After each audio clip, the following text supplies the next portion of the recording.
ملفوظات میں ارشاد فرمایا، آپ سے جب سوال ہوا کہ امت جب قسم پرسی کے عالم میں ہو، امت کے اوپر برا وقت آئے تو اس کا علاج کس طرح سے کیا جائے، تو آپ نے فرمایا انہیں محبت رسول اور عشق رسول میں اور بڑھا دیا جائے۔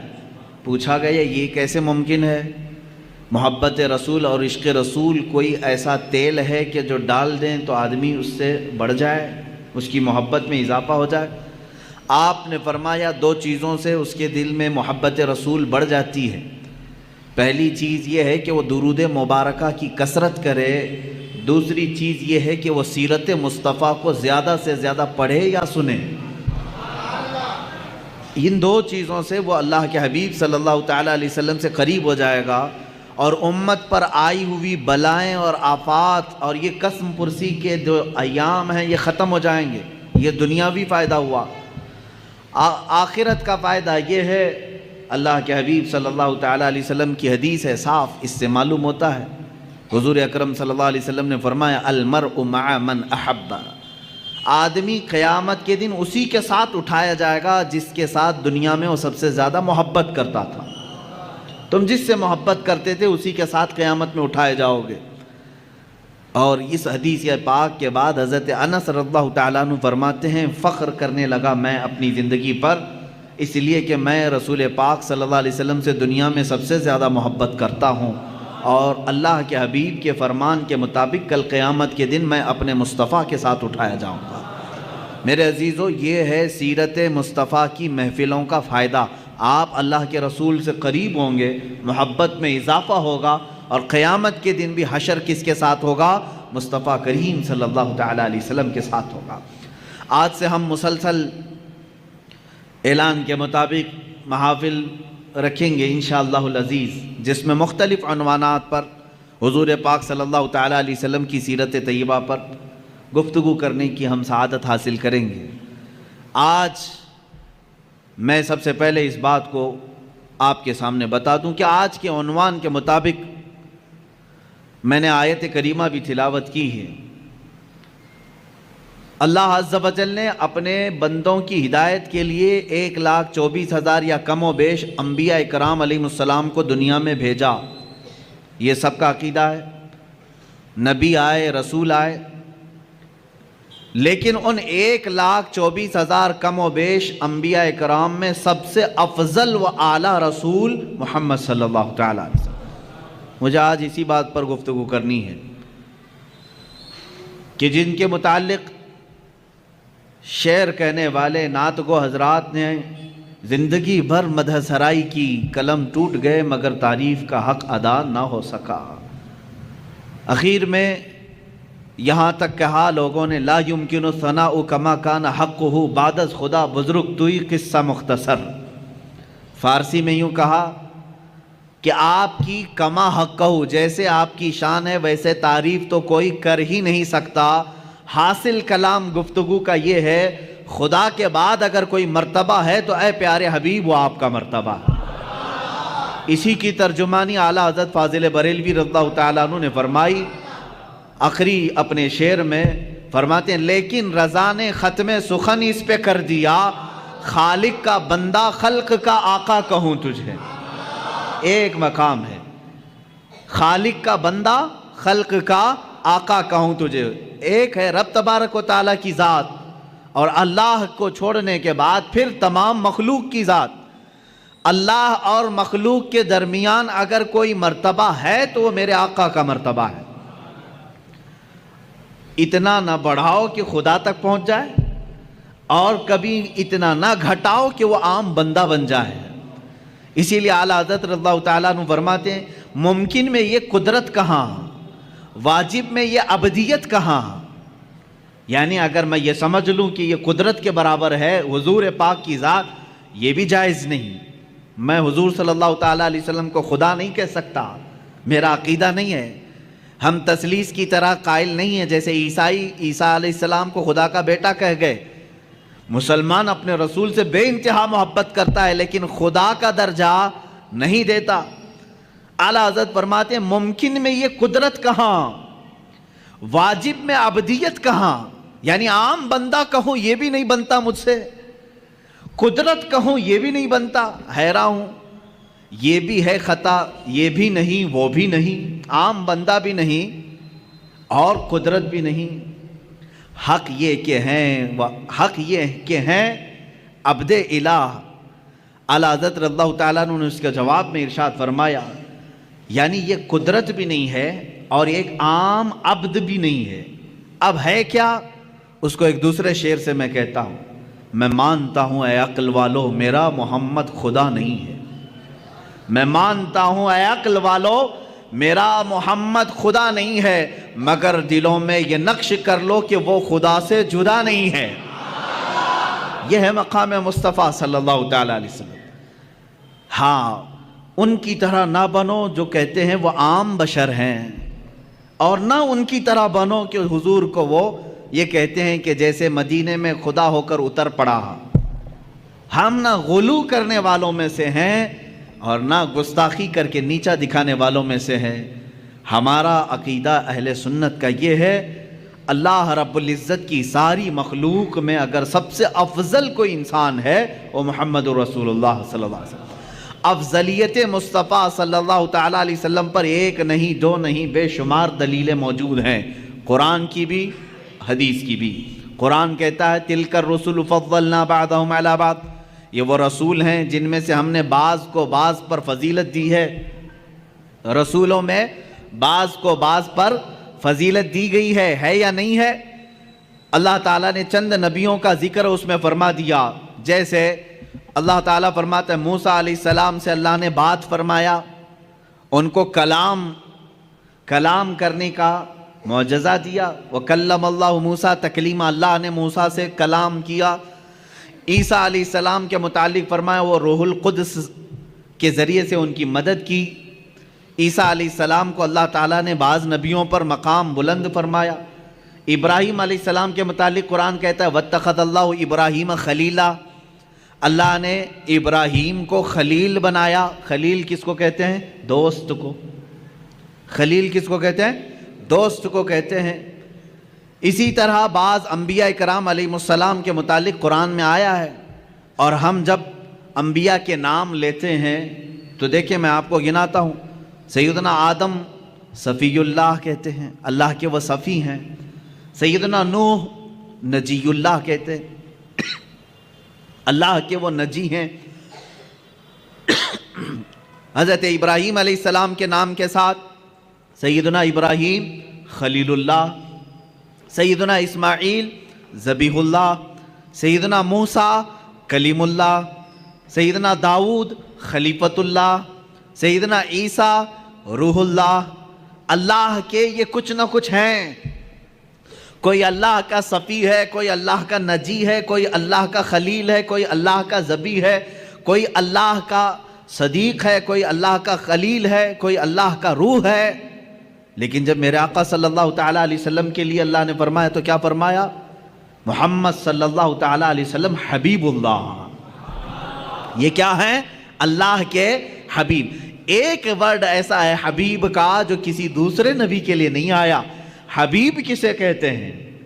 خلیل دوست ہو گیا، صفی چنا ہوا، نجی شرافت میں ہے، اور دیگر انبیاء کی جو صفات ہیں وہ اپنی جگہ پر ہے۔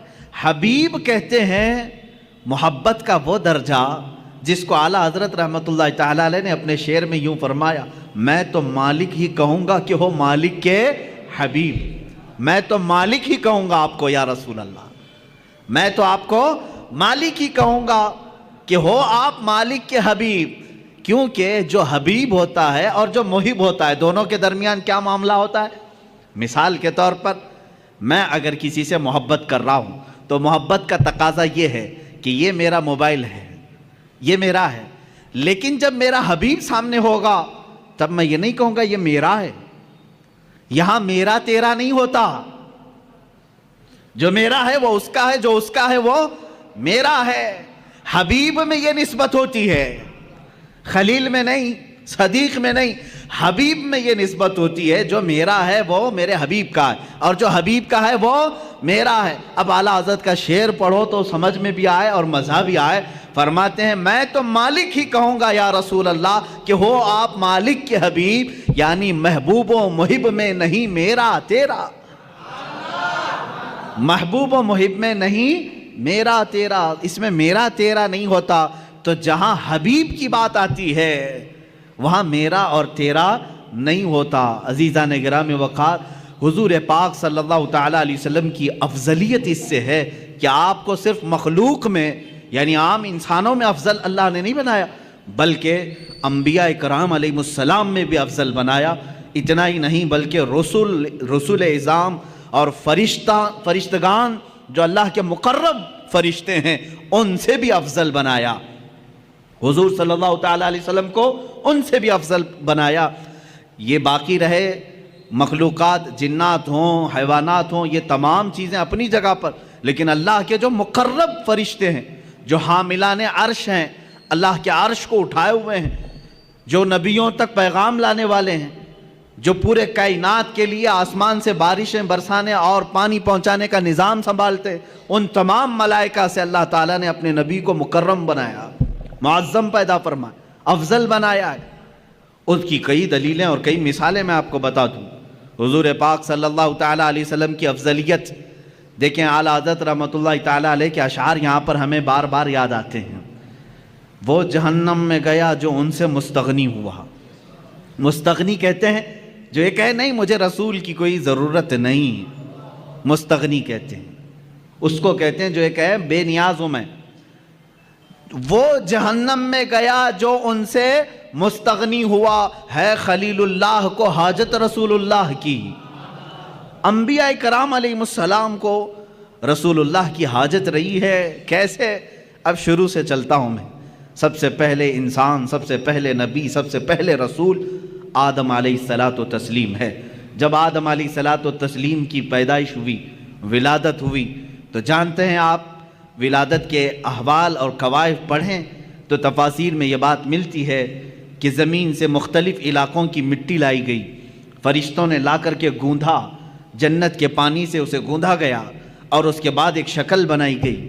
شکل بنانے کے بعد یہ تو جسم کی شکل ہوئی، اللہ رب العزت نے اب اس میں روح ڈالنی تھی۔ روح کیا چیز ہے؟ قرآن میں اللہ تعالیٰ نے فرمایا روح جو ہے یہ اللہ کا نور ہے، اللہ کا امر ہے۔ یسألونک عن الروح قل الروح من امر ربی، اللہ نے فرمایا کہ روح جو ہے اللہ کا حکم ہے یا اللہ کا نور ہے۔ نور جب یہ جسم میں ڈالنا ہوا، کس میں؟ آدم علیہ السلام کے جسم پاک میں، جس کو فرشتوں نے گوندھا تھا مٹی سے اور پانی سے، اور اس کو آگ سے تپا کر کے گرم کیا گیا تھا، 4 عناصر اس کے اندر رکھے گئے تھے۔ اب آدم علیہ السلام کے روح ڈالنی تھی جسم کے اندر، تو بزرگان دین نے لکھا ہے کہ روح کو ڈالا گیا، روح باہر آ گئی، کیونکہ روح نور ہے اور جسم مٹی سے بنا ہوا اندھیرا ہے۔ اندھیرا اور نور ایک جگہ جمع نہیں ہوتے، نور آیا تو اندھیرا نہیں ہوگا، اور اندھیرا ہے تو اس کا مطلب نور نہیں ہے۔ روح کا اور جسم کا ملاپ کیسے ہو؟ روح باہر آئی، پھر ڈالا گیا، وہ باہر آئی، روح کہنے لگی کہ مولا اس میں گھبراہٹ ہے، اندھیرا ہے، روح کو اس میں قرار پانا ہے۔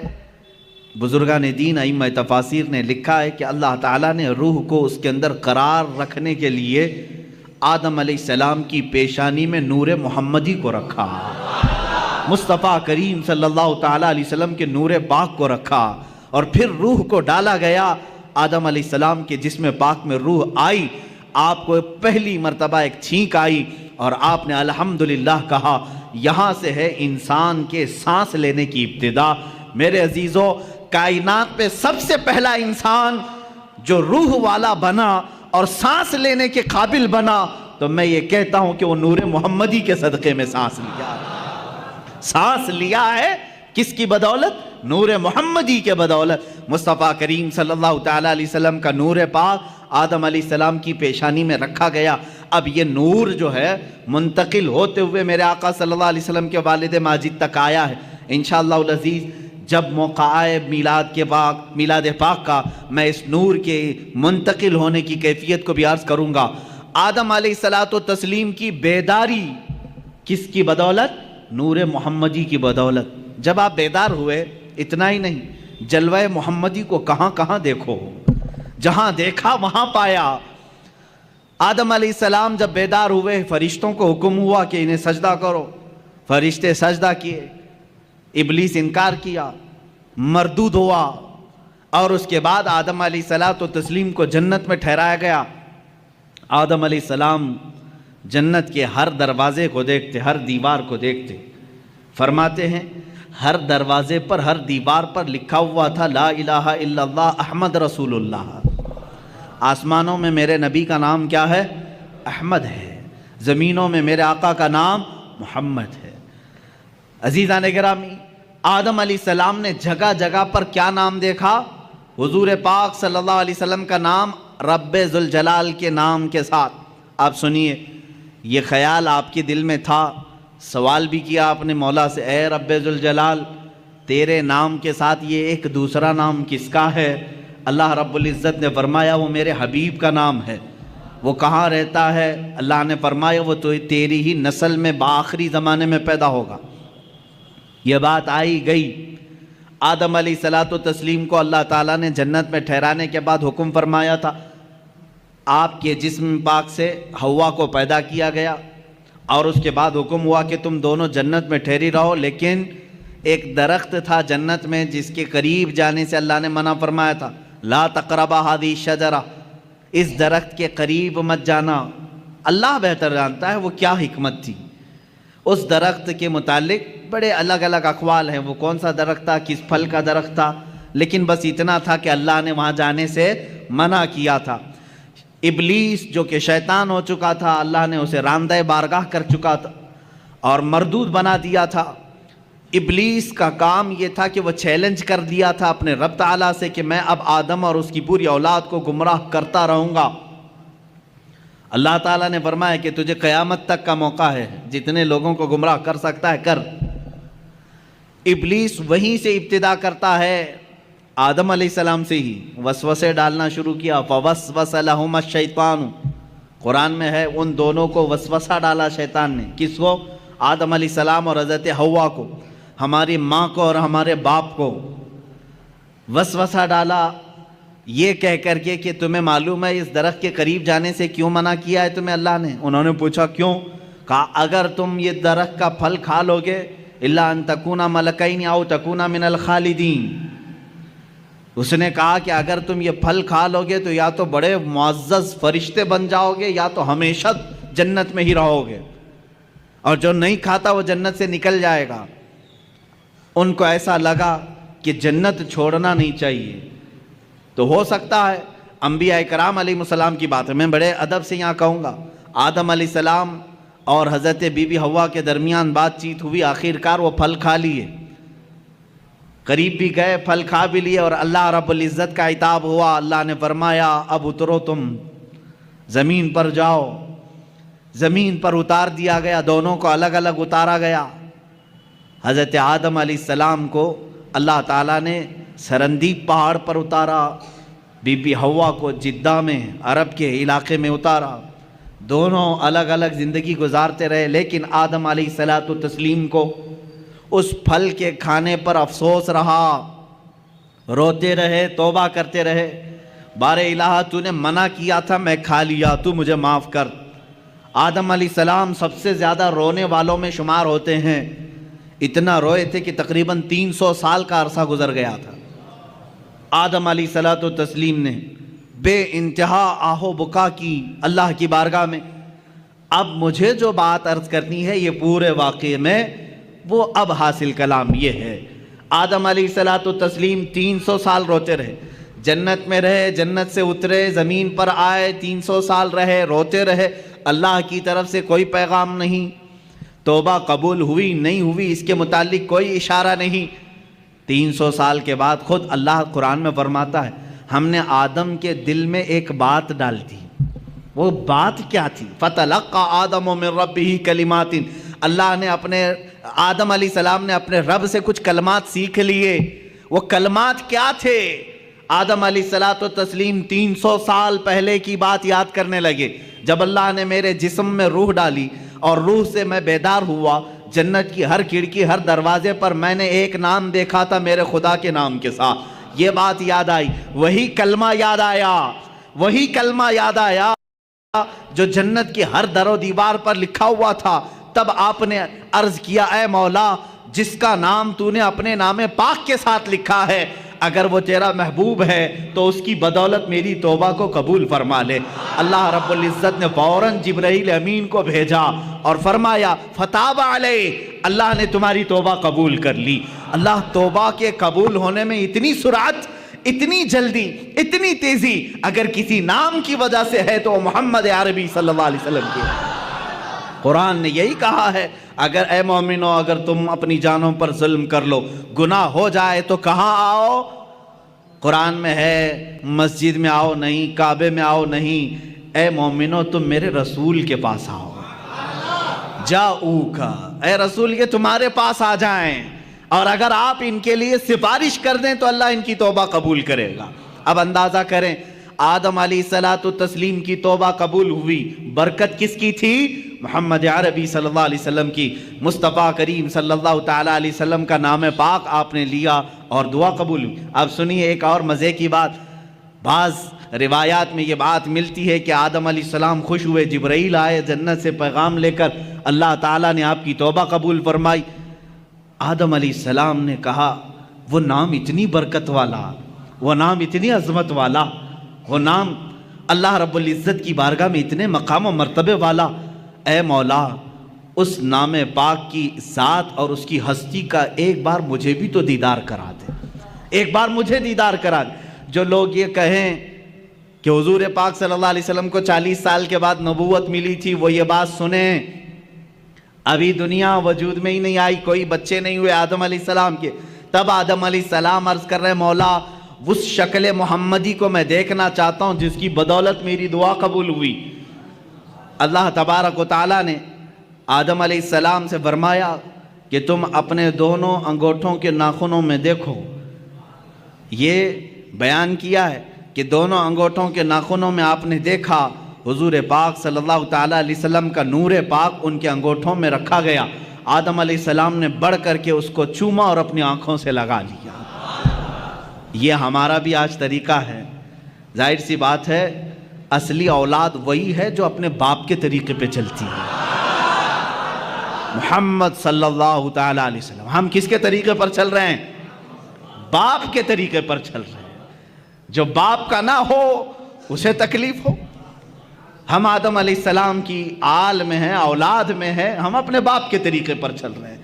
عزیزان گرامی وقار، مجھے یہاں پر افضلیت مصطفیٰ عرض کرنی ہے، میرے آقا صلی اللہ تعالیٰ علیہ وسلم کی بات میں کمپیر اور موازنہ کر کے نہیں دکھا سکتا، کیونکہ حضور صلی اللہ علیہ وسلم نے فرمایا اس طرح نہ کرو کہ ایک نبی کو گراؤ دوسرے نبی کو بڑھاؤ۔ سارے انبیاء کرام علیہ السلام نبوت اور رسالت میں برابر ہیں، لیکن کچھ خصوصیتیں اللہ نے ان کو عطا کی ہیں۔ اس کا مطلب یہ نہیں کہ ہم کسی بھی دوسرے نبی کی توہین کریں گے، ہرگز نہیں۔ ہر نبی کا اپنا مقام ہے، ہر نبی کا اپنا ایک مقام و مرتبہ ہے، لیکن میرے مصطفیٰ صلی اللہ علیہ وسلم کی شان پاک الگ ہے۔ اعلیٰ حضرت فاضل بریلوی رحمۃ اللہ تعالیٰ علیہ نے فرمایا ہے خدا کی رضا چاہتے ہیں دو عالم۔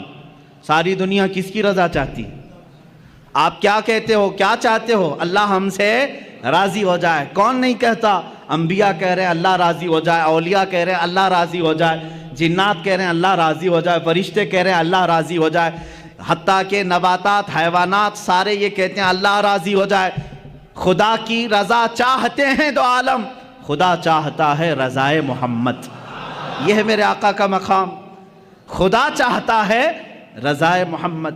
اب دیکھیں حضور پاک صلی اللہ تعالیٰ علیہ وسلم کی افضلیت پاک، حضرت بی بی رابعہ بصریہ رضی اللہ تعالیٰ عنہ سے پوچھا گیا قرآن میں کوئی ایسی آیت جو پوری امت کے لیے بہت حوصلے والی ہو، کون سی ہے؟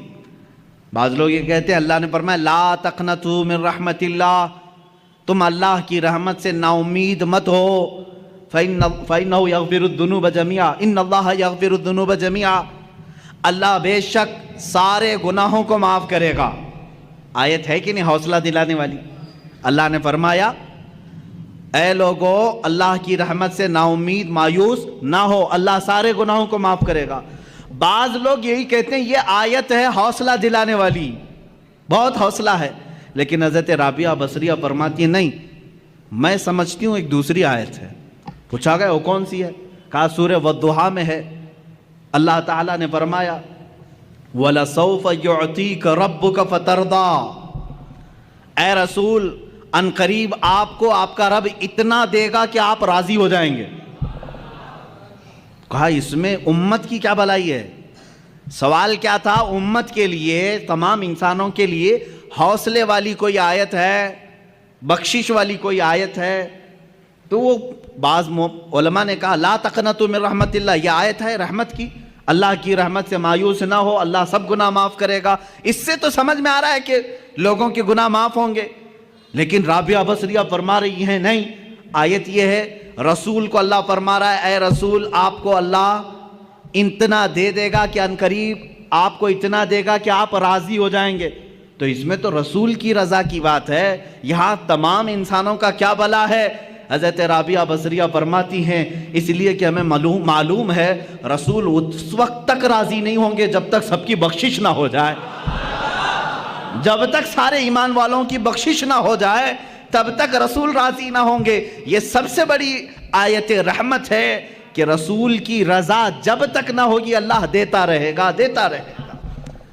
عزیزان گرامی، افضلیت مصطفیٰ صلی اللہ تعالیٰ علیہ وسلم، انبیاء کرام کو جو مقامات ملے وہ اپنی جگہ پر ہے، اس لیے کہ شاعر نے کہا ہے کہ حسن یوسف دم عیسیٰ ید بیضاداری، آنچے ہمہ خوباں دارند تو تنہا داری۔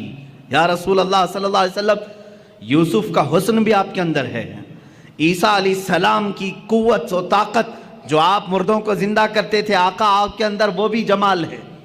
حسن یوسف دم عیسیٰ ید بیضا، عیسیٰ علیہ السلام کی قوت اور موسیٰ علیہ السلام کے معجزوں کا کمال بھی آپ کے اندر ہے۔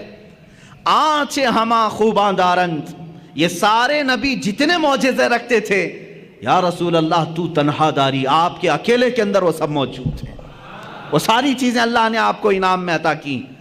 میں تفصیل سے اگر بتاتا چلوں تو سارے معجزات ایک الگ عنوان ہے، انشاءاللہ 12 روز کے اندر معجزات مصطفیٰ بھی میں عرض کروں گا، لیکن اولیاء انبیاء اکرام علیہ السلام میں افضلیت جس رسول کو حاصل ہے وہ میرے آقا صلی اللہ علیہ وسلم کی شان۔ دیکھیں اللہ تبارک و تعالیٰ نے حضور اکرم صلی اللہ تعالیٰ علیہ وسلم کو اولین کا بھی سردار بنایا، آخرین کا بھی سردار بنایا۔ خود میرے آقا فرماتے ہیں انا سید الاولین والآخرین، میں اولین کا بھی سردار ہوں، آخرین کا بھی سردار ہوں، اور یہی سرداری ہی تو ہے۔ سب سے بڑی افضلیت کہاں ثابت ہوتی ہے؟ اس وقت جب اللہ رب العزت معراج میں اپنے حبیب کو بلا رہا ہے، ایک طرف لن ترانی ہے، ایک طرف لن ترانی قرآن میں آئی ہوئی آیت میں بتا رہا ہوں۔ موسیٰ علیہ السلام اللہ رب العزت کی بارگاہ میں بار بار یوں عرض کر رہے تھے ربی ارینی، اے اللہ تو مجھے اپنا جلوہ دکھا دے، اے اللہ تو مجھے اپنا دیدار کرا دے۔ اللہ فرماتا ہے لن ترانی، اے موسیٰ تو ہرگز مجھے نہیں دیکھ سکے گا۔ لن عربی میں تاکید کے لیے آتا ہے، نفی تاکید، کہ تم ہرگز نہیں دیکھ سکو گے۔ کس کو کہا جا رہا ہے؟ موسیٰ علیہ السلام۔ آپ نے بار بار اصرار کیا تو اللہ تعالیٰ نے فرمایا ٹھیک ہے، کوہ طور پر آ جاؤ، کوہ طور پر آ جاؤ، نالین نیچے اتارو۔ موسیٰ علیہ السلام کو کیا کہا جا رہا ہے؟ نالین، چپل اپنے نیچے اتارو، کوہ طور پر آؤ، اور اللہ رب العزت اپنی پوری ذات نہیں اپنی ایک تجلی کا اظہار تم پر کرے گا۔ اگر دیکھ سکو تو دیکھ لو، اس کے بعد دوسری منزلیں ہوں گی۔ قرآن کی آیت ہے 9ویں پارے کی، اللہ فرماتا ہے فَلَمَّا تَجَلَّى رَبُّهُ لِلْجَبَلِ جَعَلَهُ دَكَّا وَخَرَّ مُوسَىٰ صَعِقًا۔ اللہ تعالیٰ نے حکم فرمایا موسیٰ سامنے والے پہاڑ کی طرف دیکھتے رہو، اس درخت کی طرف جو پہاڑ کے اوپر ہے، اس درخت پر اللہ رب العزت نے اپنے جمال کی، جلال کی تجلیات میں سے سوئی کے ناکے سے بھی کم، سوئی کا ناکہ ہوتا کتنا ہے؟ بہت چھوٹا سا، سوئی کی انی، اس سے بھی کم حصہ اپنی تجلی کا، اپنی نور کا ظاہر فرمایا۔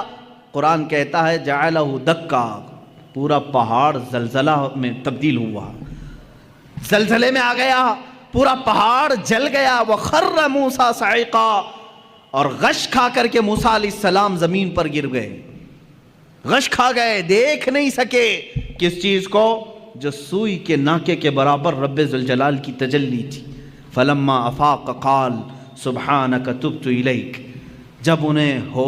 جب وہ بیدار ہوئے، موسیٰ علیہ السلام نے کہا اے اللہ تیری بلندی ہو، تیری پاکی ہو، میں رجوع کرتا ہوں اپنی اس بات سے جو پہلے کہہ رہا تھا کہ اللہ تو مجھے دکھا دے۔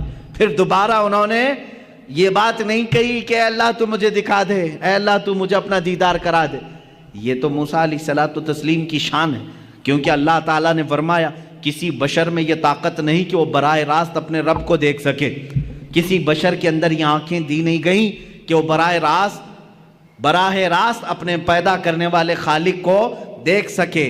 لیکن یہی معاملہ جب میرے آقا کے ساتھ ہوا، 26 رجب المرجب ہے، اللہ کے حبیب صلی اللہ تعالیٰ علیہ وسلم اپنے دولت قدے پر حضرت ام ہانی کے گھر پر آرام فرما رہے ہیں، جبرائیل امین آئے اور آ کر کے میرے آقا صلی اللہ تعالیٰ علیہ وسلم کو بیدار کر رہے ہیں۔ تو بیداری کا طریقہ بھی بتایا گیا ہے، انہوں نے اپنی پیشانی حضور کے تلووں سے لگائی، ٹھنڈک سے آپ بیدار ہوئے۔ پوچھا جبرائیل اس وقت آنا کس بات کا ہے؟ جبرائیل نے کہا اللہ تعالیٰ آپ کو آسمانوں کی سیر کرانا چاہتا ہے، جنت، دوزخ، عرش، کرسی، لوح و قلم کے دیدار کرانا چاہتا ہے۔ اے رسول گرامی وقار، آج آپ کی معراج کا وقت ہے، آج کی معراج کی شب ہے، اللہ تعالیٰ آپ کو اپنی زیارت کرانا چاہتا ہے۔ حضرت جبرائیل امین نے جب یہ کہا، حضور اکرم صلی اللہ تعالیٰ علیہ وسلم اٹھے، بیدار ہوئے اور وہاں سے مسجد حرم شریف تشریف لے گئے۔ براق آپ ہی کے لیے بنائی گئی سواری، اس پر اس سے پہلے نہ کوئی سوار ہوا، نہ ان کے بعد کوئی سوار ہوا۔ یہ حضور کی خصوصیات میں سے ہے۔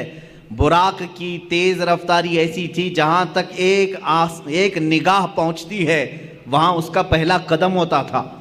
براق کی تیز رفتاری، رسول کریم صلی اللہ تعالیٰ علیہ وسلم اس پر جلوہ فرما ہو کر آسمانوں کے سفر پر گئے۔ لیکن اس سفر میں میرے آقا کی افضلیت تمہیں جگہ جگہ میں بتاؤں۔ اللہ اکبر، حرم پاک سے مسجد اقصی تک کا سفر تو قرآن میں اللہ نے بیان کیا ہے۔ سبحان الذی اسری بعبدہ لیلا من المسجد الحرام الی المسجد الاقصی، پاک ہے وہ ذات جس نے اپنے بندے کو رات کے ایک چھوٹے سے وقت میں مسجد حرم سے مسجد اقصی تک کا سفر کرایا۔ مسجد اقصی کسے کہتے ہیں؟ بیت المقدس جو فلسطین میں ہے، جو ہمارا قبلہ اول ہے، پہلے ہم اسی کی طرف منہ کر کے نماز پڑھتے ہیں۔ حضور پاک صلی اللہ تعالیٰ علیہ وسلم مسجد اقصی گئے، تو سفر کے درمیان یہاں مسجد اقصی آنے کا کیا مطلب ہے، کیا وجہ ہے؟ یہاں آئے حضور پاک صلی اللہ تعالیٰ علیہ وسلم تو دیکھا آپ تنہا نہیں تھے، آدم علیہ السلام سے لے کر عیسیٰ علیہ السلام تک جتنے نبی دنیا میں آئے سب کے سب وہاں جمع تھے، سب کے سب جمع تھے۔ حضور پاک صلی اللہ علیہ وسلم جیسی ہی تشریف لائے، سبوں نے حضور اکرم صلی اللہ علیہ وسلم کا استقبال کیا۔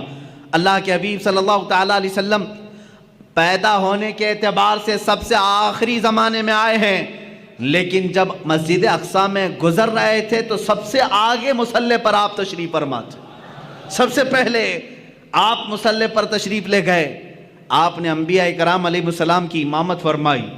اب یہ ایک الگ نماز ہے، جبکہ نماز تو معراج کے بعد ہم کو ملی ہے، وہ نماز انبیاء کی مخصوص نماز تھی، وہ تو صرف میرے آقا کی امامت دکھانی مقصود تھی۔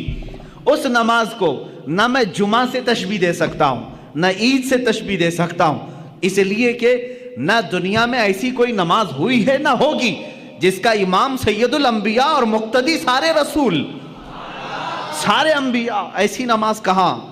وہ خود اپنی اپنی شریعتوں کے مالک، اپنی اپنی امتوں کے آقا، لیکن آج میرے نبی کی اقتداء میں مقتدی بنے ہوئے تھے۔ لیکن اس نماز کا ایک الگ حال ہے، حضور نے امامت فرمائی، امام ہی خطبہ دیتا ہے یا نہیں؟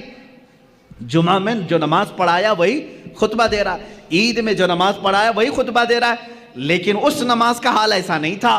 حضور نے امامت تو فرمائی، خطبہ سب سے پہلے آدم علیہ السلام نے دیا، پھر ابراہیم علیہ السلام نے دیا، پھر اسماعیل علیہ السلام نے دیا، پھر موسیٰ علیہ السلام نے دیا، پھر عیسیٰ علیہ السلام نے دیا۔ کئی انبیاء کرام علیہ السلام خطبہ دے رہے تھے۔ یہ کیا خطبہ تھا؟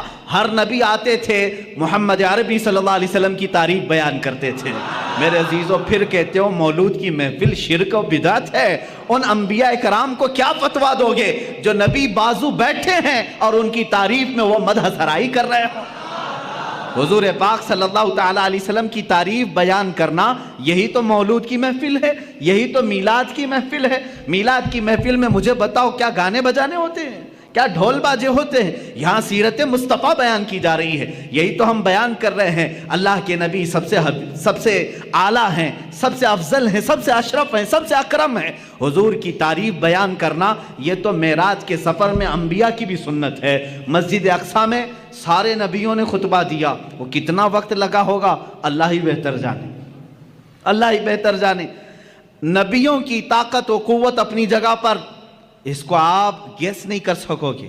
اللہ نے نبیوں کو کیا طاقت دی ہے، کون سی قوت ہے؟ یہاں لوگ حضور کی طاقت ناپنے کی کوشش کر رہے ہیں، دوسرے نبیوں کی طاقت ان کا اندازہ نہیں کر سکو گے۔ نماز ادھر پڑھائی، جلسہ ختم ہوا، حضور پاک صلی اللہ علیہ وسلم پھر سفر پر روانہ ہوئے۔ کہاں؟ اب آسمانوں کا سفر تھا، جبکہ فرمایا گیا ہے آسمانوں کا سفر براق پر، اور وہ بھی تیز رفتار براق۔ لیکن حدیث میں یہ ملتا ہے، میرے آقا صلی اللہ تعالیٰ علیہ وسلم پہلے آسمان پر جب پہنچے، دروازہ کھٹکھٹایا گیا، آسمان کا دروازہ ہے، یہ اللہ بہتر جانے۔ فرشتوں نے دروازہ کھولا، اور جیسی پہلے آسمان پر آپ گئے، میرے آقا فرماتے میں نے آدم علیہ السلام سے ملاقات کی۔ کس سے؟ آدم علیہ السلام سے ملاقات کی۔ آدم علیہ السلام وہاں استقبال کے لیے تھے۔ ہر آسمان پر اللہ کے نبی صلی اللہ علیہ وسلم نے ایک ایک نبی سے ملاقات کی، حضرت یوسف علیہ السلام سے، حضرت عیسیٰ علیہ السلام سے، ساتویں آسمان پر حضرت ابراہیم علیہ السلام تھے۔ یہ ہر آسمان پر ایک ایک نبی سے ملاقات کی، اور ان نبیوں نے وہاں میرے آقا کا استقبال کیا۔ کہیں دہن کے گھوڑے دوڑاؤ تو ادھر کے ادھر ہو جاؤ گے، خیالات اور اپنے عقل کو دوڑاؤ گے تو ادھر کے ادھر ہو جاؤ گے۔ مولانا ابھی تو آپ کہہ رہے تھے رسول سارے نبیوں کی امامت کر رہے تھے، اور ابھی آپ کہہ رہے ہیں کہ وہ آسمانوں پر مل رہے تھے۔ بات تو ہے نا؟ ہاں، تو مجھے تو ظاہر واضح کرنا ہی پڑے گا۔ ہاں یقیناً مسجد اقصیٰ میں امامت میرے آقا کر رہے تھے، نبی اقتداء کر رہے تھے، اور آسمانوں میں بھی انبیاء پہنچے تھے۔ حضور پاک صلی اللہ تعالیٰ، اب یہاں کہیں ایسی تو بات نہیں کہ حضور کی رفتار دھیمی ہے اور دوسرے نبیوں کی رفتار اور تیز ہے، وہ پہلے پہنچے ہوئے حضور سے۔ یہ خیال آئے گا، کوئی یہ سوال کرے گا دوسرے رسول تو میرے نبی سے پہلے پہنچ گئے تھے آسمانوں پر، حضور تو بعد میں آئے۔ میرے عزیز، یہ سفر کو تمہیں سمجھنا ہوگا۔ یہ سفر عام سفر نہیں ہے، عام سفر نہیں ہے۔ یہ سفر ایسا ہی ہے جیسا کوئی دولہا اپنے گھر سے نکلتا ہے۔ دولہا جب اپنے گھر سے نکلتا ہے، کیونکہ ہم نے شروع سے دیکھا ہے اس سفر کو۔ دیکھتے ہیں آپ، جیسے ہی آپ دولہا بنے، ہمارے ہاں گھوڑوں اور گھوڑیوں کا رواج تو ہے نہیں، یو پی وغیرہ میں آپ جائیں گے تو آج بھی دولہے گھوڑی پر بیٹھتے ہیں سنور کر کے۔ ہاں، آپ وہ گھوڑی پر بیٹھتے ہیں اور آپ یہاں گاڑی پر بیٹھتے ہیں، بات ایک ہی ہے۔ جیسے ہی دولہا سج کر سنور کر تیار ہو کر گھر سے نکلتا ہے، ماں باپ ہوتے ہیں، رشتہ دار ہوتے ہیں، کھڑے رہتے ہیں، بھائی بہن۔ گھر سے جب دولہا رخصت ہو رہا ہوتا ہے، گاڑی میں بٹھانے سے پہلے اس کا صدقہ اتارا جاتا ہے، اور جب دولہا بہت خوبصورت لگتا ہے، ماں کہتی ہے سبحان اللہ، باپ کہتا ہے سبحان اللہ، بھائی کہتے ہیں سبحان اللہ۔ کہنا بھی چاہیے، اللہ اس کو نظر سے محفوظ رکھے۔ دولہے کو دیکھ کر کہتے ہیں سبحان اللہ، بہت اچھا لگ رہا ہے، ماشاء اللہ بہت اچھا لگ رہا ہے، کہتے ہیں۔ اب میرے عزیز، اس سفر کے شروعات میں دولہا جب تیار ہوتا ہے تو رشتہ دار اس کو سبحان اللہ کہتے ہیں، لیکن جب میرے آقا صلی اللہ تعالیٰ علیہ وسلم اپنے گھر سے اٹھائے گئے اور مسجد حرم میں آپ کا سینہ پاک دھویا گیا اور آپ کو سواری پر بٹھایا گیا، اب یہاں نہ کوئی رشتہ دار ہے۔ میرے آقا صلی اللہ علیہ وسلم تو یتیم تھے، والد بھی نہیں اور والدہ بھی نہیں تھی، اور آپ کے بھائی نہیں تھے، بہنیں نہیں تھیں۔ اب یہاں اس دولہے کو کون کہے، سواری پر بیٹھا ہے۔ تب ہم نے قرآن کے 15ویں پارے کو پڑھا، اللہ فرما رہا ہے سبحان الذی اسریٰ بعبدہ۔ یہ پارہ ہی یہاں سے شروع ہوتا ہے۔ کوئی اور نہیں کہے گا محبوب، تمہارا خدا کہے گا سبحان اللہ، پاک ہے وہ ذات جس نے تمہیں سوار کرایا ہے۔ یہ اور شان ہے میرے مصطفیٰ کی۔ ہم گاڑی پر گھوڑے پر بیٹھیں، رشتہ دار سبحان اللہ کہیں، میرا نبی اگر سواری پر بیٹھے تو اللہ سبحان کہے، ان کا خالق خود کہے سبحان سبحان الذی۔ یہ سفر جو ہے باراتی اور دولہوں کا ہے۔ کبھی آپ نہیں دیکھتے کہ یہاں پر بھائی بہن سب تو دیکھ رہے تھے گاڑی پر بیٹھنے کے بعد، لیکن جب دولہا حال میں پہنچا ہے تو وہاں دیکھا یہی بھائی یہی بہنیں سب پہلے سے پہنچے ہوئے ہیں۔ کیوں؟ اس لیے کہ دولہے کا استقبال کرنا ہے۔ یہ سفر دولہے کا استقبالی سفر ہے۔ یہی میرے عزیزو، جب میرے آقا معراج کے سفر میں تھے، یہاں امامت تو کی مسجد اقصیٰ میں، خطبے تو سب کے سنے، لیکن جب آسمانوں پر پہنچنا تھا تو حضور کا جو گھوڑا تھا براق ہے، وہ دھیمی رفتار سے چل رہا تھا جیسے دولہے کی سواری چلتی ہے، اور انبیاء پہلے سے پہنچے ہوئے تھے۔ اس لیے نہیں کہ وہ نبی سے زیادہ رفتار رکھتے ہیں، اس لیے پہنچے تھے کہ دولہے کا انہیں استقبال کرنا تھا۔ یہ سفر کی حکمت ہے۔ میرے آقا صلی اللہ تعالیٰ علیہ وسلم کی یہ شان، آپ کی افضلیت ہر نبی نے تسلیم کی۔ قرآن نے خود ان نبیوں سے وعدہ لیا ہے۔ عزیزان گرامی وقار، اسی سفر میں آپ کو یہ بھی بتا دوں، اللہ کے حبیب صلی اللہ تعالیٰ علیہ وسلم آسمانوں کا سفر کیے، جنت آپ کو دکھائی گئی، دوزخ کے نظارے کروائے گئے، اور اس کے بعد ایک مقام ایسا آیا سدرہ کے بعد جبرائیل امین نے کہا اب جائیں، آپ کا سفر ہے، جہاں سے جبرائیل کا بھی سفر نہیں تھا۔ رسول کریم صلی اللہ علیہ وسلم وہ پہلے شخص ہیں جنہوں نے سدرہ کے آگے کا سفر کیا۔ حضور پاک صلی اللہ تعالیٰ علیہ وسلم جس جگہ گئے اس کو کہتے ہیں لامکان۔ لامکان کا مطلب ہے جس جگہ کا کوئی نام ہی نہیں، تم نام نہیں رکھ سکتے اس کا۔ جنت کا ایک نام ہے، دوزخ کا ایک نام ہے، عرش کا ایک نام ہے، کرسی ایک نام ہے۔ حضور نے اس جگہ کا سفر کیا جس کو لامکان کہتے ہیں، اس کا نام ہی نہیں۔ اب ہم نام نہیں رکھ سکتے اس جگہ کا، وہ کہاں ہے یہ وہی جانے جو سفر کیا ہو یا جس نے سفر کرایا ہو۔ اللہ رب العزت نے اپنے قرب کی منزلوں سے آپ کو ہمکنار فرمائے، یہاں تک کہ میرے آقا صلی اللہ تعالیٰ علیہ وسلم معراج کی شب ارشاد فرماتے ہیں میں نے اپنے ماتھے کی آنکھوں سے اپنے رب کی تجلیات کو دیکھا، اللہ رب العزت کی ذات کو دیکھا۔ کیسے دیکھا؟ دور سے دیکھا، بلکہ قرآن کہتا ہے فَكَانَ قَابَ قَوْسَيْنِ أَوْ أَدْنَىٰ۔ یہ سورہ نجم کی آیتیں، کان قاب قوسین او ادنا۔ قوسین کہتے ہیں تیر، معلوم ہے بان اور تیر جو یہاں پر ہوتی ہے۔ فرمایا قرآن نے دو کمان کے اندر تیر رکھ کر کے مارتے ہیں نا، دو کمانوں سے کم کا فاصلہ تھا، اتنے قریب میرا حبیب آیا۔ اور کیسے دیکھا؟ موسیٰ علیہ السلام نے کوہ طور پر جو دیکھا وہ بہت چھوٹی سی تجلی تھی، اور کیسے ابھی پورا دیکھ ہی نہیں پائے تھے، پلک جھپک رہے تھے، تبھی غش کھا کر گرے۔ اور اللہ کے حبیب صلی اللہ علیہ وسلم کیسے دیکھے؟ نبی سے نہیں، قرآن سے ہی پوچھیں۔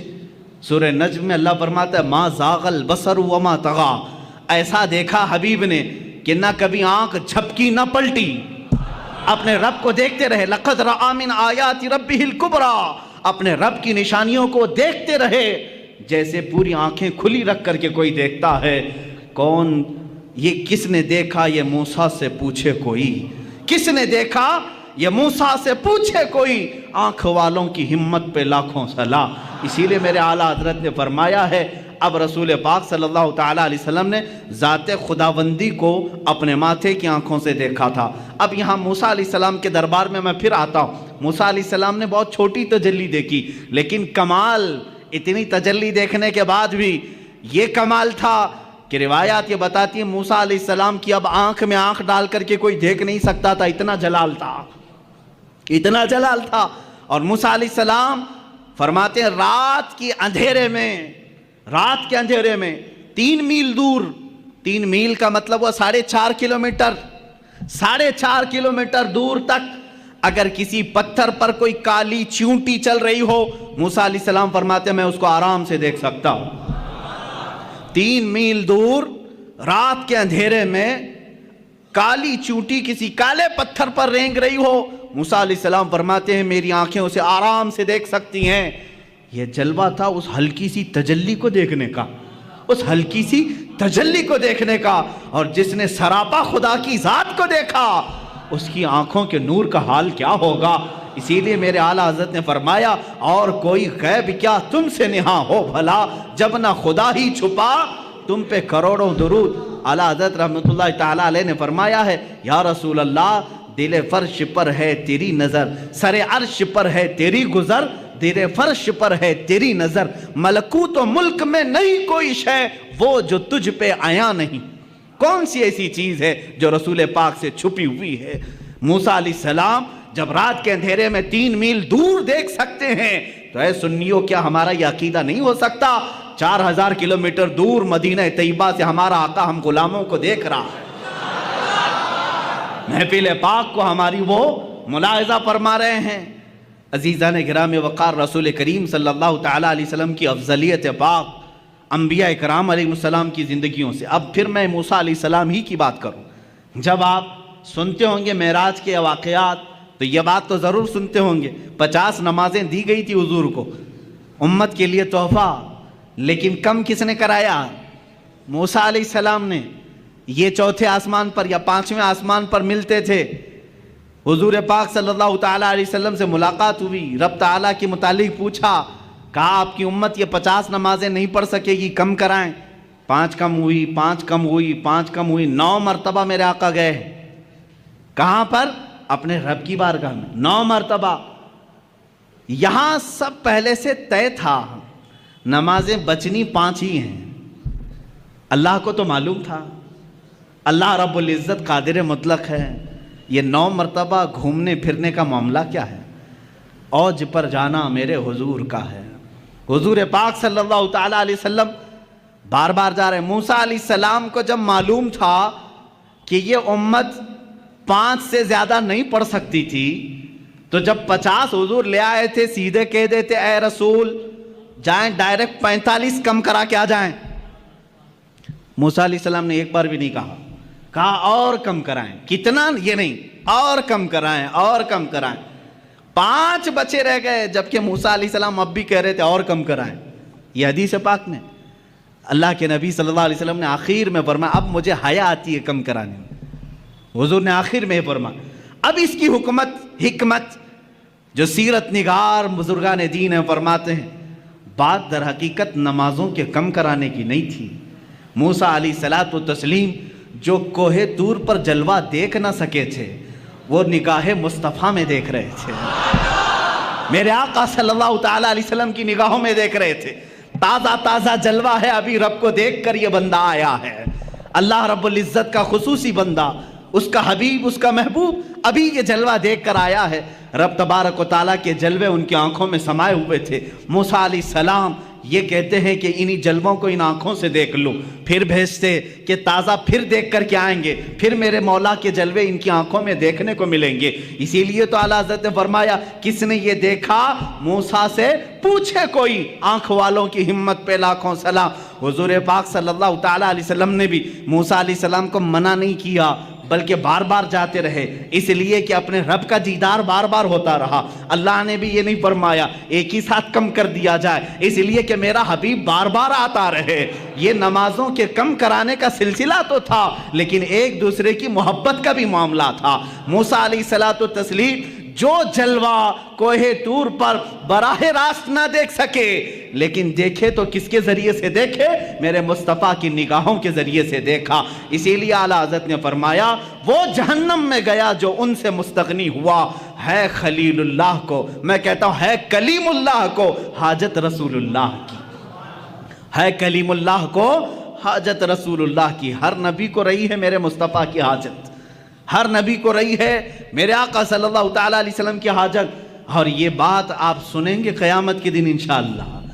اذهبوا الی غیری ہر نبی کہے گا اور سارے کہیں گے ایک ہی ہے جو آج سفارش کر سکتا ہے، تمہاری بھی کرے گا اور ہماری بھی کرے گا، وہ نام ہے محمد عربی صلی اللہ علیہ وسلم کا۔ عزیزان گرامی وقار، مصطفیٰ کریم صلی اللہ تعالیٰ علیہ وسلم کی افضلیت پاک، ابراہیم علیہ السلام کو اللہ نے خلیل بنایا لیکن اپنے نبی کو کیا بنایا؟ حبیب بنایا۔ اللہ کے رسول کیا ہیں؟ حبیب ہیں۔ اور ان کے بعد اب یہاں پر حضور پاک صلی اللہ تعالیٰ علیہ وسلم کے صبر کو لیں، شکر کو لیں، آپ کے تمام جلال موسوی کو، جمال عیسوی کو، حسن یوسفی کو لیں، سب چیزوں میں ایک نرالی شان دکھتی ہے۔ حسن کی بات آئی ہے تو عرض کروں، یوسف علیہ السلام کو حسن جو ہے معجزے میں ملا تھا۔ معجزہ کسے کہتے ہیں؟ معجزہ وہ جو عام انسان کی سمجھ میں نہ آئے، عام انسان کی سمجھ میں نہ آ سکے۔ یوسف علیہ السلام اتنے حسین تھے، اتنے حسین کہ لوگ یہ سمجھتے تھے، سوچتے تھے کیا انسان بھی ایسا ہو سکتا ہے؟ اتنا حسین۔ لوگ آج فلمیں بنا کر کے ان کا کیریکٹر دکھا رہے ہیں، تم کہاں سے یوسف کا ثانی لا سکو گے؟ نہیں پیدا کر سکو گے۔ بلکہ ان کے زمانے کے لوگ تو یہ کہتے تھے، ہمیں تو یہ لگتا ہے فرشتہ ہے، بعض تو کہتے تھے کہ فرشتہ ہے، انسان ایسا کیسے ہو سکتا ہے؟ حسن جو ان کو ملا تھا، جمال، وہ معجزہ تھا، معجزہ تھا یوسف علیہ السلام کا حسن۔ اور بڑے واقعات ہیں قرآن پاک میں، پورا سورہ یوسف ہے۔ ان کے جمال پر کون کون فریفتہ نہیں تھا؟ ان کے جمال ہی نے، ان کے حسن ہی نے ان کو کنویں تک پہنچایا، کنویں سے پھر زلیخا کے گھر میں پہنچایا، بازار مصر میں، مصر کے بازار سے زلیخا کے گھر میں، زلیخا کے گھر سے جیل میں، جیل سے پھر وزارت عظمیٰ کی کرسی میں۔ یہ حسن ان کو اتنی منزلیں طے کراتا رہا، کیونکہ حسن و جمال ان کا تھا، لیکن حاسدین بڑھتے گئے۔ ایک بات یاد رکھنا، کوڑھی سے کوئی حسد نہیں کرتا، کوڑھی سے کوئی حسد نہیں کرتا، حسن والے سے ہی حسد کرتا ہے۔ اگر تمہارا کوئی حاسد ہے تو شکر کرو اللہ کی بارگاہ میں، کوئی تو نعمت ہے میرے اندر اس لیے حسد کر رہا ہے۔ کوڑ والے سے کون حسد کرے گا؟ جو کھوڑ پھٹکا ہوتا ہے اس سے حسد نہیں کیا جاتا، حسن والے سے حسد ہوتا ہے۔ جس کے پاس کوئی دولت ہو اس سے حسد ہوتا ہے۔ بہرحال یوسف علیہ السلام اس کے شکار ہوتے رہے، لیکن ان کے حسن کے متعلق قرآن کا مشہور واقعہ، زلیخا بہت فریفتہ تھیں، وارفتہ تھیں یوسف علیہ السلام پر۔ عورتیں تانا دینے لگیں کہ یوسف جوان ہے، زلیخا شادی شدہ عورت ہے، شادی شدہ ہونے کے باوجود ایک نوجوان کے حسن کے چکر میں پڑ گئی۔ ان تمام تانوں کو سن کر کے زلیخا نے ایک دعوت کی تھی۔ دعوت میں شہر کی امیر عورتوں کو بلایا تھا، سب کے ہاتھوں میں ایک لیمو اور ایک چھری دی تھی، کہا میں جب کہوں تب یہ کاٹ دینا۔ یوسف علیہ السلام کو سجا سنوار کر کے اس نے اس کمرے میں بلایا۔ جب وہ آئے تو یوسف علیہ السلام کمرے میں جیسے داخل ہوئے، زلیخا نے کہا اے عورتوں، اے بیبیوں، اپنے لیمو کاٹ دو۔ عورتیں وہ حسن یوسف کو پہلی بار دیکھ رہی تھی، پہلی بار دیکھ رہی تھی، اور یوسف علیہ السلام کا جمال دیکھنے میں ایسے ماہ ہو گئیں، غرق ہو گئیں، ڈوب گئیں کہ لیمو چھوٹ گیا، انگلیاں کٹ گئیں، انگلیاں، چاروں انگلیاں کٹ گئیں، تیز چاقو دیر ہوگی، سب کٹ گئی۔ یوسف علیہ السلام جب چلے گئے تب انہیں لگا ارے انگلیاں کٹ گئیں۔ مجھے یہ بتاؤ، یہ واقعہ آپ نے سنا تھا نا؟ قرآن کا واقعہ ہے، سورہ یوسف 12ویں پارے میں یہ موجود ہے، جا کر پڑھ لینا۔ یہ حسن یوسف ہے۔ لیکن آؤ حسن مصطفیٰ کے دربار میں، میرے آقا صلی اللہ تعالیٰ علیہ وسلم کا جمال کیا تھا؟ میرے آقا صلی اللہ تعالیٰ علیہ وسلم کے جمال کے متعلق خود میرے آقا فرماتے ہیں، ان اخی یوسف اصبح وانا ملیح۔ یوسف علیہ السلام نہایت ہی گورے رنگ کے تھے۔ میرے آقا کی زبان سے پہلے سنتے ہیں نا حضور کا حسن کیسا ہے۔ یوسف علیہ السلام، حضور خود فرماتے ہیں میرے بھائی یوسف، کیونکہ سارے نبی آپس میں بھائی ہیں۔ حضور فرماتے ہیں میرے بھائی یوسف اجلی رنگت کے تھے اور اللہ نے مجھے گلابی رنگت عطا کی ہے۔ اجلی رنگت اور گلابی رنگت میں تھوڑا فرق ہے۔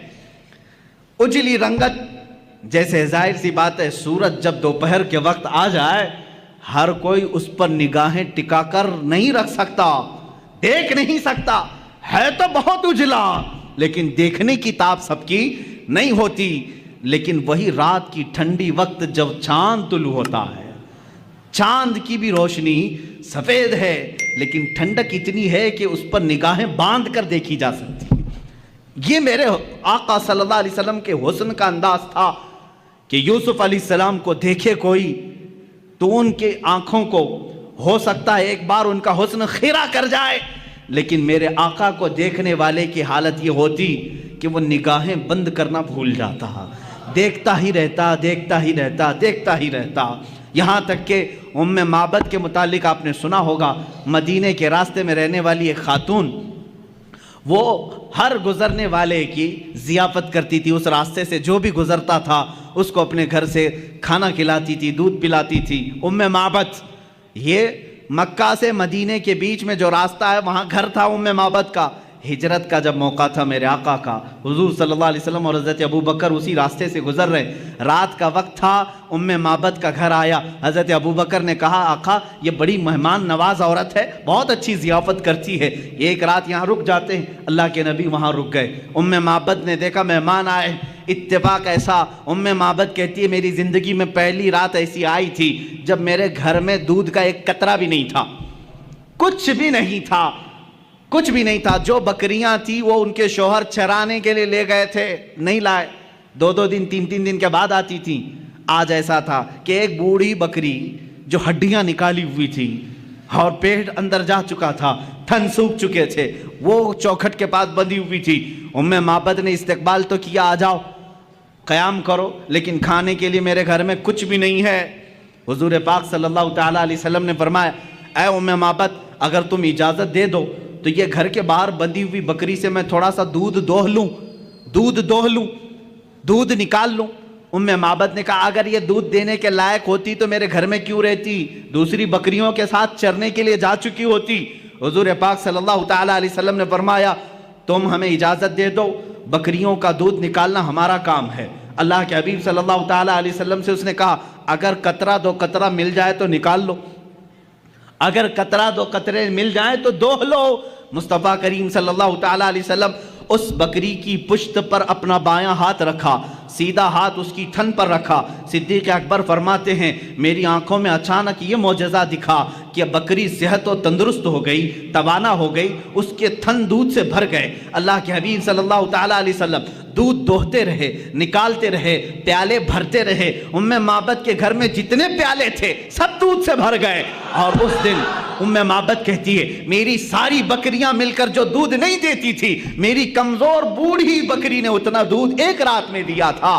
وہ دودھ خود بھی پیا، ساروں کو پلایا، بلکہ ام معبد کہتی ہیں میں نے اپنے محلے کے سارے لوگوں کو دودھ بھیجا، پھر بھی میرے گھر میں بچا رہا۔ یہ رات کا قیام تھا میرے آقا کا۔ دوسری صبح ہوئی، حضور صلی اللہ تعالیٰ علیہ وسلم اپنے آگے کے سفر پر روانہ ہو گئے، لیکن ام معبد کا دیوانہ پن اب یہاں عروج پر آیا، اب یہ فریفتہ ہو چکی تھی۔ ایک رات کا قیام تھا میرے آقا کا۔ شوہر آئے، شوہر ام معبد کے آئے، کہا اے ام معبد گھر میں بھینی بھینی خوشبو کہاں سے آ رہی ہے، یہ ہلکی ہلکی روشنی کہاں سے آ رہی ہے، گھر میں کچھ تو بدلا بدلا سا دکھ رہا ہے۔ ام معبد نے کہا کیوں نہ بدلا بدلا دکھے، کل رات ایک عجیب سا مہمان ہمارے گھر آیا تھا، بہت عظیم مہمان تھا۔ اب جو مجھے عرض کرنا ہے وہ ام معبد کے الفاظ ہیں۔ پوچھا کون آیا تھا؟ اتفاق کی بات ہے ام معبد نے حضور کا نام ہی نہیں پوچھا تھا، کون ہیں آپ یہ پوچھا ہی نہیں تھا۔ وہ سب سے پوچھتی تھی لیکن حضور سے پوچھا ہی نہیں تھا، کیونکہ وہ اس وقت بڑی شرمندہ تھی کہ گھر میں کچھ نہیں ہے۔ اس نے تھوڑی دیر سوچا اور اپنے سے ہی نام خود بنا لیا۔ اپنے شوہر سے کہا کل رات جو آیا تھا اس کا نام مبارک تھا، کل جو آیا تھا اس کا نام مبارک تھا۔ عربی میں کہتے ہیں برکت دینے والے کو مبارک، اپنے سے نام رکھ لیا۔ کہا اچھا مبارک آیا تھا؟ شوہر نے کہا مبارک کیسا تھا؟ ام معبد نے کہا بس نہ پوچھو کیسا تھا، دور سے دیکھو تو ایسا لگتا ہے قریب ہے، قریب سے دیکھو تو ایسا لگتا ہے کہ حسن کا سارا نظام اسی چہرے میں جمع ہے، اور جب وہ بات کرے تو ان کے زبان سے مشک و عنبر کی خوشبو آئے، جب وہ مسکرائے تو دانتوں سے ایسی روشنی کہ گھر میں اجالا ہو جائے، جب وہ پانی پیے تو ایسا لگے کہ پانی اترتا ہوا گلے سے نظر آئے، اور اپنے ہاتھ کسی سے ملائے تو ایسے لگے جیسے ریشم کا کپڑا کسی میں رکھا گیا ہو۔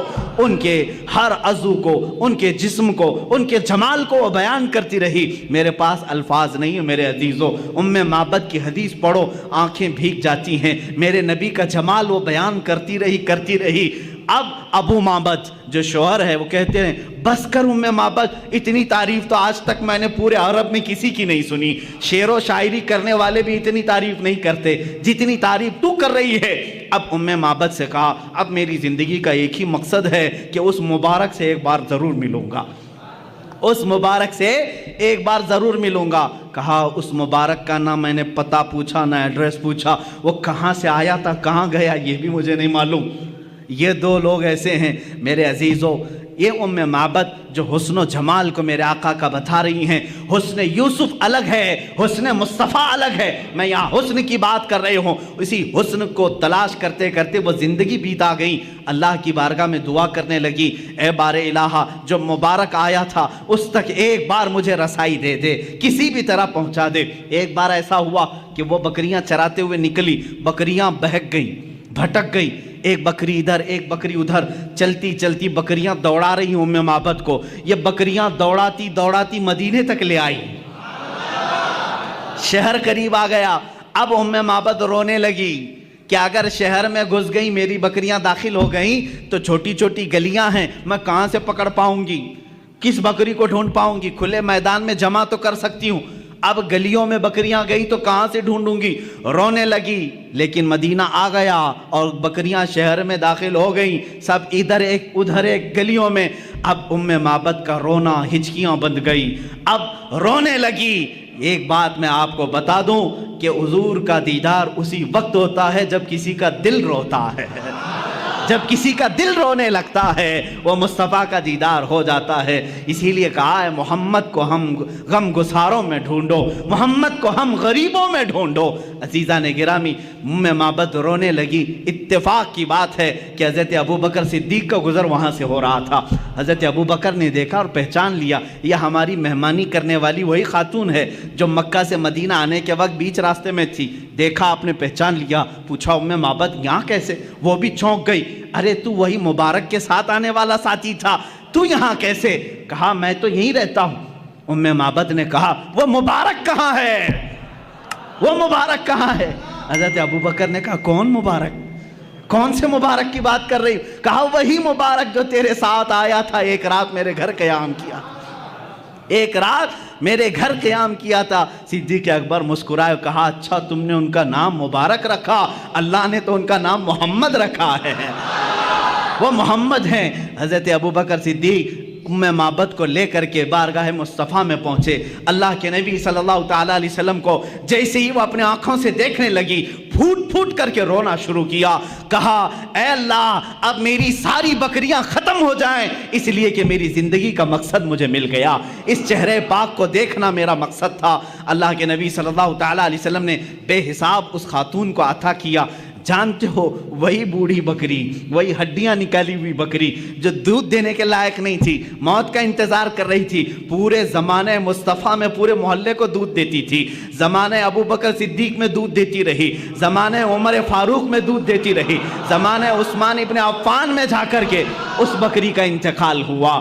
عزیزان گرامی، یہ تھی میرے مصطفیٰ کریم صلی اللہ تعالیٰ علیہ وسلم کے حسن و جمال کی کیفیت کہ جو ایک بار دیکھ لے وہ زندگی پھر اسی حسن کی یاد میں گزار دے، اسی حسن کی یاد میں گزار دے۔ ارے یوسف علیہ السلام کے بھائیوں نے بھی حسن دیکھا تھا، لیکن دیکھا اس کے بعد لے جا کر کنویں میں ڈال دیا۔ زلیخا نے دیکھا لیکن اپنی شادی کرنے کا خیال کیا، جیل میں پہنچا دیا۔ بادشاہ نے دیکھا، وزیر بنا لیا، لیکن مصطفیٰ کریم صلی اللہ تعالیٰ علیہ وسلم کا جس نے حسن دیکھا وہ حضور کو خریدنا نہیں چاہا، بلکہ جو دیکھا وہ اپنے آپ کو بیچ دیا۔ یہ صحابہ نے کیا ہے۔ یوسف علیہ السلام کا حسن دیکھ کر کے لوگ کیا کر رہے تھے؟ بولی لگا رہے تھے، یہ یوسف کو ہمیں خریدنا ہے، یہ حسین ہے، یہ جمیل ہے، بہت خوبصورت ہے۔ کوئی 100 اشرفیوں کی بولی لگا رہا ہے، کوئی 1000 کی بولی لگا رہا ہے، کوئی 10,000 کی بولی لگا رہا ہے۔ یوسف کو مجھے خریدنا ہے۔ خریدنے والوں کی دوڑ ہے مصر میں، لیکن یہاں مدینے کا بازار ہے، یہاں صدیق اکبر بھی مالدار ہے، عثمان ابن عفان بھی مالدار ہے، عبد الرحمن بن عوف بھی مالدار ہے، ایسا مالدار کہ اس زمانے کے کروڑ پتی نہیں ارب پتی بھی